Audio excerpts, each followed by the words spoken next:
Hi, Year 11. So, one of the things you would always be tested on throughout is your understanding of the scientific method. Okay, so this appears in all your exams. It's one of the key skills you're tested on, and it's fundamental to all your observations and theories. So, this is at the front of all your revision guides, biology, chemistry, and physics. So, it's actually useful for all three sciences. So, just going to be working through how this works. So, firstly, what I'd like you to do is try to complete the flow chart.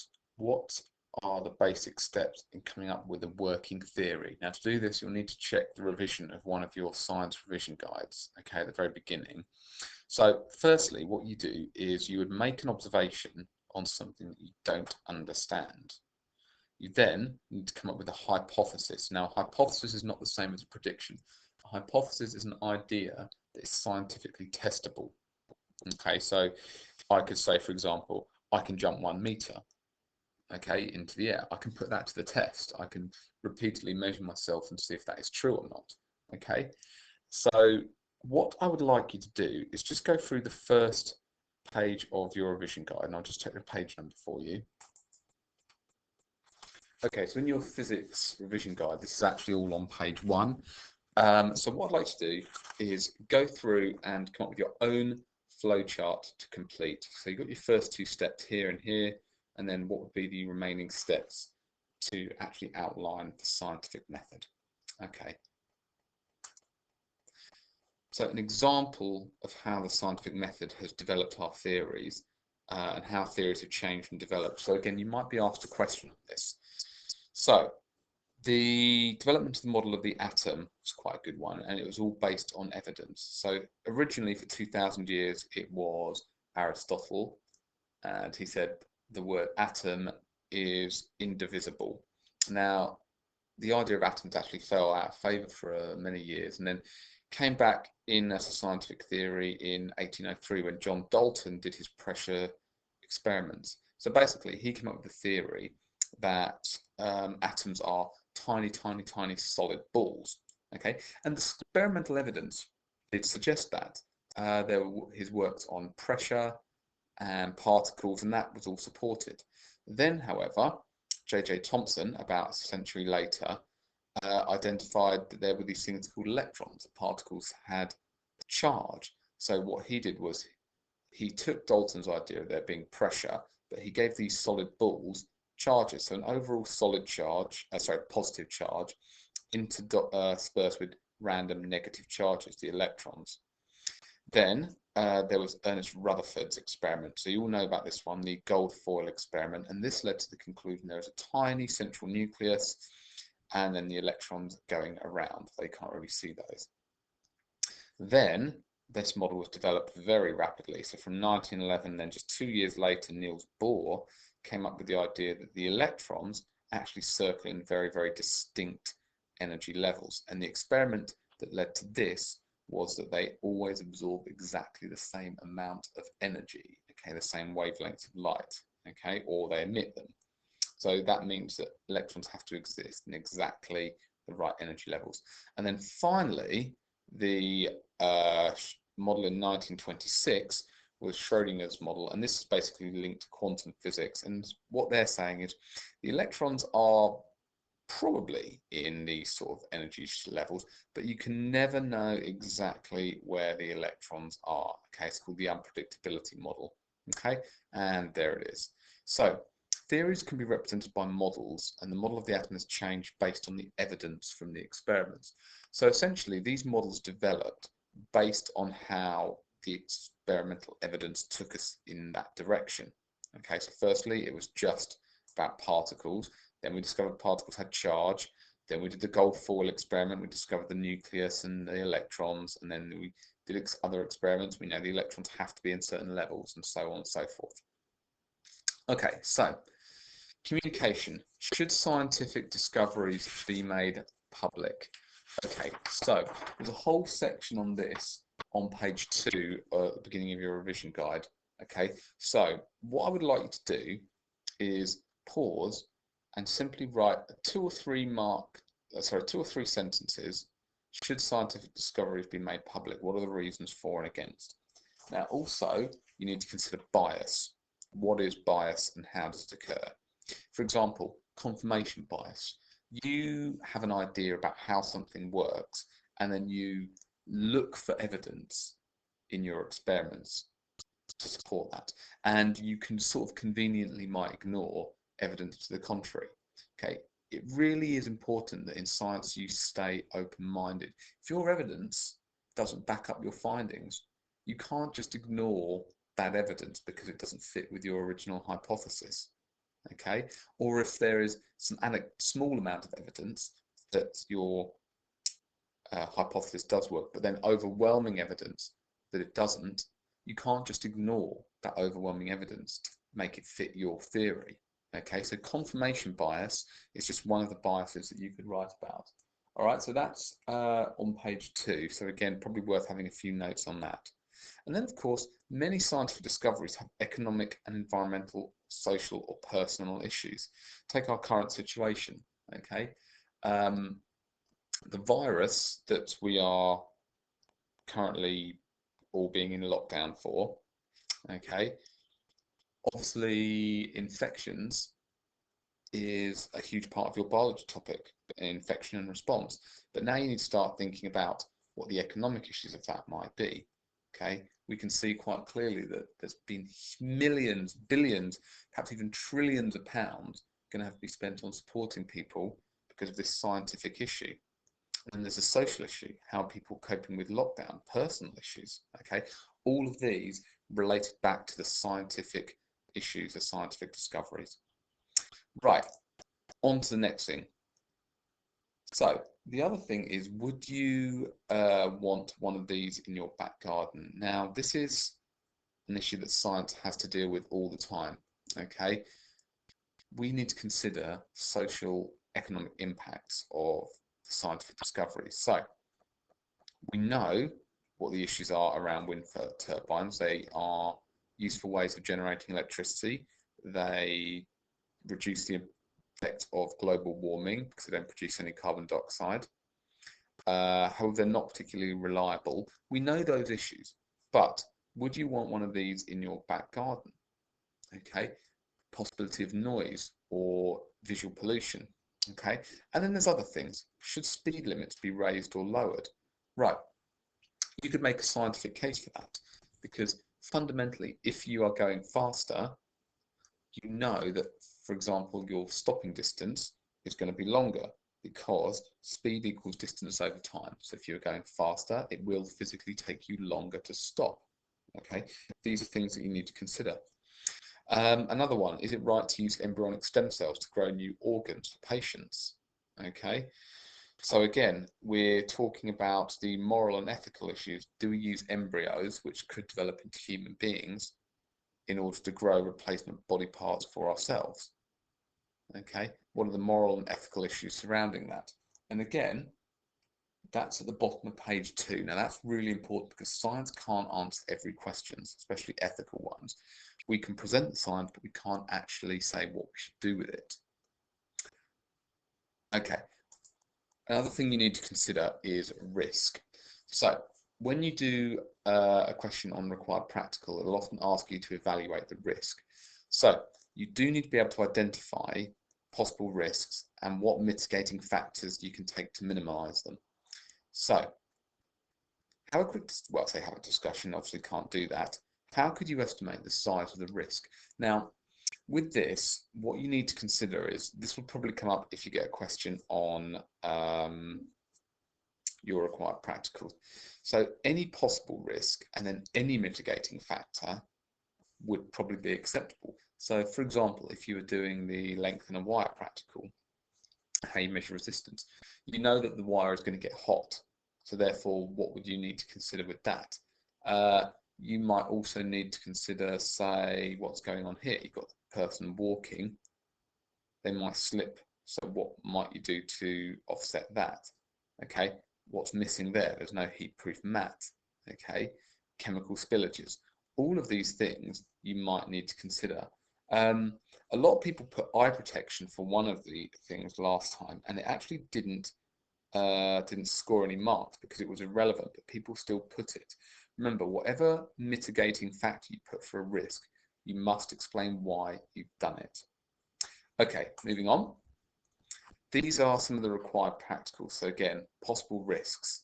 So what I would suggest is have a think about what the risks could be for resistance in a wire practical. I already started that one. Spring constant. Okay, think about what the possible risks of doing this experiment might be. Even if they're quite small and seem not very dangerous, you do need to make sure you can understand what the risks actually are.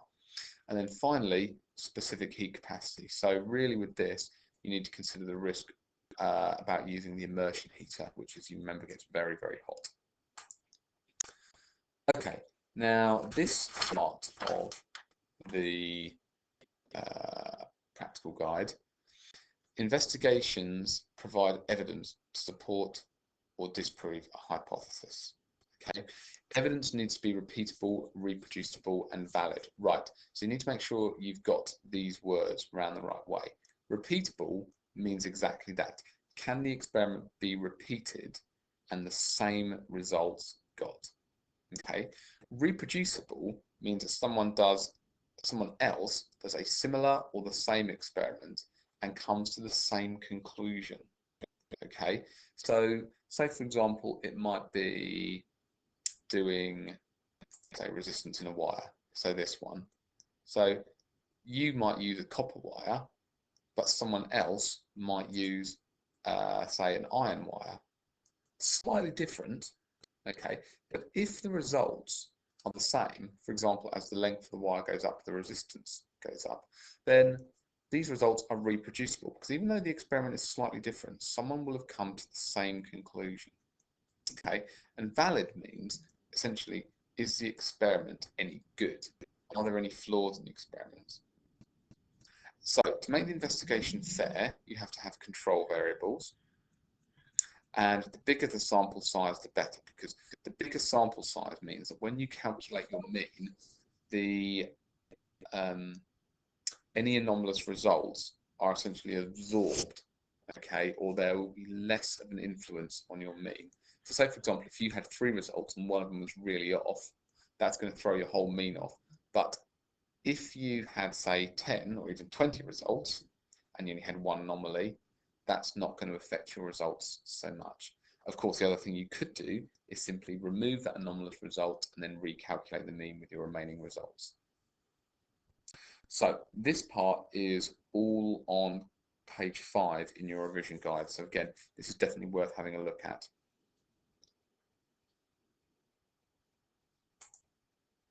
Okay, so this part we'll do together. So we've got a few here.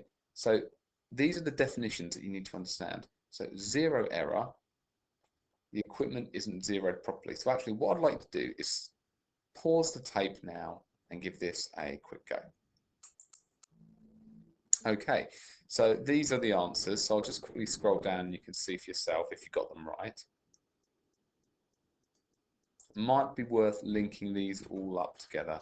Okay, a couple of interesting ones. You do need to know the resolution.